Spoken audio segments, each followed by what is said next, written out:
partnership.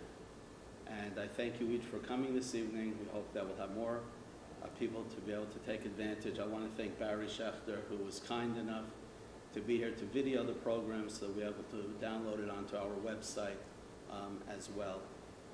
And to make the proper introduction, I'd like to call upon Mrs. Solomon, who worked so hard to really win a grant on our behalf to be able to bring Dr. Novick to our yeshiva. Thank you, Rabbi, and I want to thank Dr. Novick very much for coming a long distance and spending a long day here. She spent the day with us today, working with teachers and for another round of work, which I'm hoping that she'll be able to share with you as well, some of the things that are happening here. But Rona and I go back many, many, many years. In the school I was working in at the time, that we have had some shared clientele, let's put it that way. And over time, our connections, we continue to cross paths over the years. She obviously has done some amazing things in her life, so I feel very honored to be able to be involved in her life with some of the things that she's just a minuscule amount of things that she's doing. But right now she's currently doing a number of things, not the least of which is very involved at the RPRY school, overseeing the doctoral program in psychology, education. And in some of that work, she's done a lot of workshops with educators across the United States, and I would say even globally. And so I feel very fortunate to have access to her, in addition to the work that she's also doing with Hidden Sparks, and she's working directly with our teachers in the school now, as well as other teachers across the United States as well. So I thank you, and I welcome you this evening, and without further ado. Thank you. So one of my greatest accomplishments was that I've lived in Highland Park before. Some of my older roommates are here, doing my graduate work at Rutgers University. So it's very nice to be home. I was saying today that it's amazing what stays the same and what changes. And like the same truck stop is still on Route 1, but all the other stores are different. So I'm also thrilled to be talking about something that I'm very, very passionate about. Not because it's a big problem. It is a big problem, and if you only have to pick up a newspaper or listen to the news, and certainly in the secular world you hear extensively about the incredible damage that bullying is doing to children and in our schools. But that's not what excites me about the work, that I get a chance to work on a problem that is so painful and damaging. What really excites me is that when you do bully prevention well, it's not about what you eliminate, it's actually much more about what you build. And it really is about creating social leaders. And that's what excites me. If a dozen years ago when I started doing this work, it was and remained being about how do I get children to stop doing bad things, I don't think it would have held my interest. But the idea of creating the next generation of Jewish children who are going to make a difference in the world and in the lives of their peers and in our communities, to me that is just unbelievably compelling, and I really feel very blessed to be able to do the work with your children, with your faculty, with your administration. There are some assumptions that undergird work, effective work in bully prevention, and one is that every child has a right to feel safe and valued. And that certainly schools, where they spend probably more of their waking hours than they do in your homes, have to be places where every child feels both safe and valued. Now, this is challenging because, we may all say, well, duh, of course every child has this right. But it's much, if you're running a basketball team, you're not really going to value Novick. I'm 5 feet tall on a good day. You're going to much more value someone who's, big and tall and actually athletic. So it is hard in school to help every child feel valued when we know some children, school is fantastic for them and they're stars and other ones struggle. And in the same way, all the different elements of school. The other assumption is that although I'm going to talk a lot, and some questions were sent in ahead of time, and I thank those people who did. One of them was about focusing on bystanders. I'm going to talk a lot about peers who are bystanders. But as much as I'm going to focus today on what we can help our children do, the important thing is what we can help. Adults play a role in this too. We can't expect the children to do this independently. They need support and guidance from adults. And we set the tone in school and home and community environments. So we have to look at our own behavior as we do that. And the last one I said already, that we make the assumption that bully prevention is not just about preventing something, but it's really about building empathy, compassion, and responsible citizenship. Now, I apologize in advance, but if you believe any of these things, I won't say get out, but I will say you're in my way. You make it harder.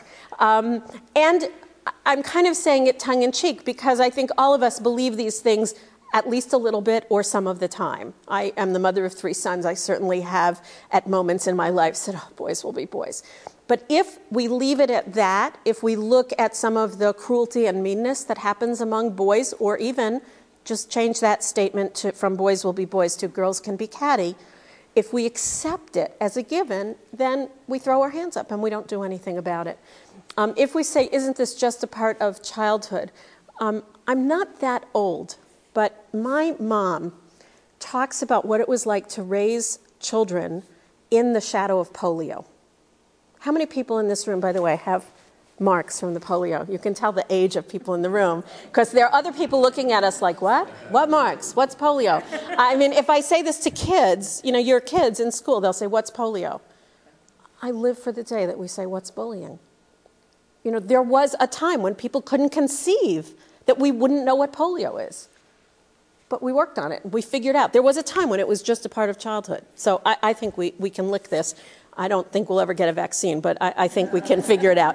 Another attitude, he should just clobber the bully. That will end this. First of all, if all it took was karate, self-defense, and good, aggressive skills, I would just say send all the kids to karate school and I'd be out of business and I'd be very happy. But it doesn't work. It doesn't work. And we certainly do not want to ask children to do something to solve a problem that's actually going to get them kicked out of school. So I will never endorse, right, Rabbi? It would get them kicked. It's not allowed in school. I will never endorse a violent, aggressive alternative to behavior. My child is all that matters. That is going to get in the way, because you'll see as we talk about bystanders that really what we're talking about here is community. And we can't fix this if each one of us comes to the table only worried about our child. And similarly, if we raise children who only take care of their own business, then we are not going to fix this. Okay, now here comes the hard part. I don't like to define bullying. The reason I don't like to define bullying is because I'd like to believe in my innocence, naivete, that children aren't capable of this horrific definition, which is the deliberate abuse of power to hurt another. How many oldists? Have you ever deliberately abused your power to hurt another? I say al chet every Yom Kippur for what I did to my sister growing up. So I know, unfortunately, that this is absolutely something that children do. Many children engage in bullying. The statistics in the U.S. are about 23% of all children will be involved in bullying as bully victim or both at some point. If you ask it the other way, if you ask children in high school how many of them have ever experienced being bullied, 98% of high school students say that sometime in their academic career they experienced it. So clearly, when we say 23% are bullies, something's wrong in the equation. Either those bullies get around a lot, or we have a lot of kids don't admit to being the bullies, and more of it's going on, which is probably more the case. There are 3 types of bullying labeled by the kind of harm they cause. Physical, that's easy. Psychological, that's teasing and name-calling, hurting a child's self-esteem. Those 2 are widely recognized and accepted by everyone. The third, social bullying, is often forgotten. Children, teachers, and parents forget to include it as a kind of bullying. and it is the deliberate harm of someone's social status. With girls, and it can start as early as kindergarten. I made a club. You could be in my club, and you could be in my club. You can't be in my club today. Oh, you brought cookies? Okay, you're in my club. In kindergarten, the clubs are fickle and very quickly changing. But by the time you get to middle school, the clubs, it's not spoken. Nobody says in middle school, I made a club, but they make a club. And who's in and who's out gets communicated in much more subtle ways. As a matter of fact, here's my imitation of girl bullying. It's a 3-part. You have to watch closely or you're going to miss it. Did you see that? It goes like this. It's the teeth suck, hair flip, eye roll. Okay? So that, if when you sit down at the lunch table, there are 2 or 3 girls that in unison do, or if when you answer a question, that is social exclusion. Basically, you're getting the message, we don't want you here. You don't have the same value as the people in our club. Now, people used to think that boys don't do this, that boys don't do social bullying. How do boys draw their clubs, who's in and who's out? Sports. I brought the ball, I decide who plays. You can be on my team, you can't be on my team. Or, I love it also, boys will say, we let everybody play. Yankel, he's outfielder. Farther out. Keep going. Go back a little further. So they'll determine how they connect and create these kind of social ins and outs through sports. Most of the research that we have on bullying comes not from the U.S. We're the country to come last to the table in bullying research. It's probably approaching 30 years now. 30 years ago in Norway, of all places, Norway is the leader in bullying research, not because they have the most, but because 30 years ago they had 3 suicides of boys under the age of 12. It's very unusual. And all 3 boys left notes that they couldn't stand the teasing at school anymore. And so a genius, a psychologist in Norway by the name of Dan Olveus said to the Norwegian government, reading, writing, arithmetic's very nice, but kids are killing themselves in our schools. We have to figure this out. And the Norwegian government has committed the largest amount of funding and energy to studying, understanding, and eradicating bullying in schools.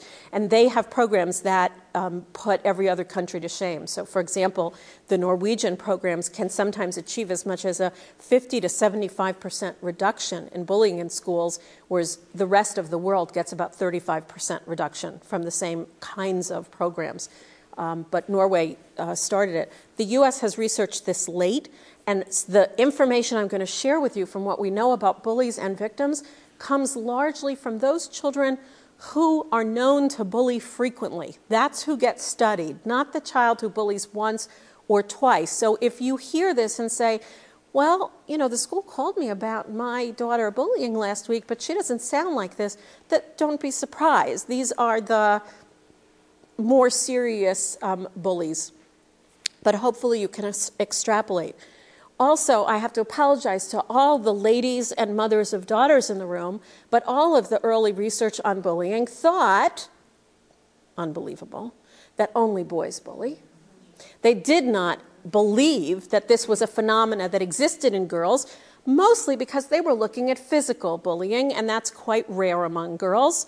So they studied, all of our longer studies, our more extensive studies used to only include boys. We've gotten better at looking at girls.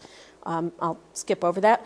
So I want to just talk about the 3 players in the bullying drama, the bullies, the victims, and I want to get to the bystanders quickly, so I'm just going to talk quickly about bullies and victims, and I want to debunk a myth about chronic bullies. Probably most of you have heard, read somewhere, people have talked about the fact that bullies bully because they have low self-esteem, right? Have you heard that? People have heard that? That is not true. It is not true. Bullies have average self-esteem. They don't show on psychological tests any signs of anxiety or depression. Having just come off of Passover, my metaphor or the way I think about it in my head is I just think about Pharaoh.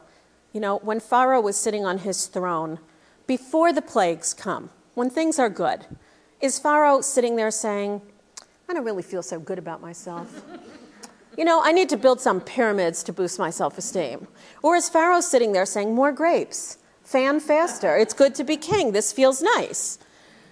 What Pharaoh is lacking, and that's what we find in the research, what Pharaoh's lacking is empathy. He is not sitting there saying, I really can't enjoy these grapes because those, Hebrew slaves are working just way too hard. No, he says, more bricks, less straw, work harder. And that's what we find in bullies, is that the reason that they engage in aggressive and negative behavior is that they have a lacking skill in being able to put themselves in the shoes of another person. If you think about it, it makes total sense. Why would I call you a loser and have you cry if your tears were felt by me? If I could put myself in your shoes and I felt that pain, then I wouldn't hurt you because it hurts me too. But if I don't get it, if that doesn't connect with me, then it's possible for me to hurt you, especially if, by the way, I happen to have pushed you out of the way so that I could get the last chocolate milk, which I really wanted. And a lot of what we see as bullying, by the way, is really not only to make you cry or to use my power or to get you mad. It's actually because I wanted to be the only one playing basketball and I wanted the court to myself. It's because I wanted the last chocolate milk. It's because I wanted to be the one who got to present to the class.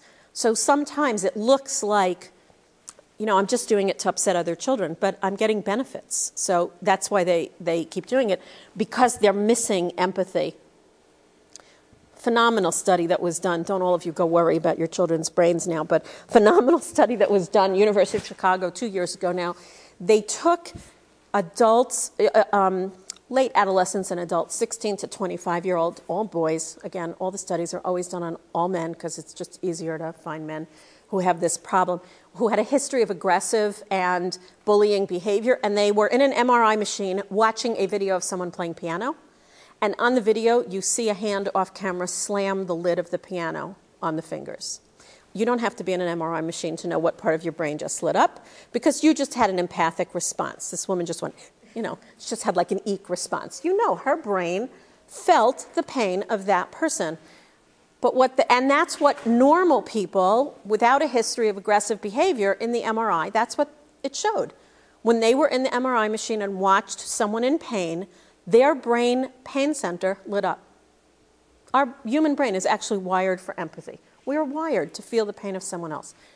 These young men who had a history of aggressive bullying behavior, pain center did not light up. Any guesses what did? It's probably on my slide. Pleasure, excitement, arousal. Now, we don't know chicken or egg. We do not know. People hear this and parents are like, oh my gosh, my child has a miswired brain and maybe they're going to become the next horrible person. No, we don't know what came first. It's very possible that these are young men who, over the years of engaging in negative behavior, developed a taste for excitement in this form, and therefore now this is what their brain seeks, almost like an addict's brain gets changed over time.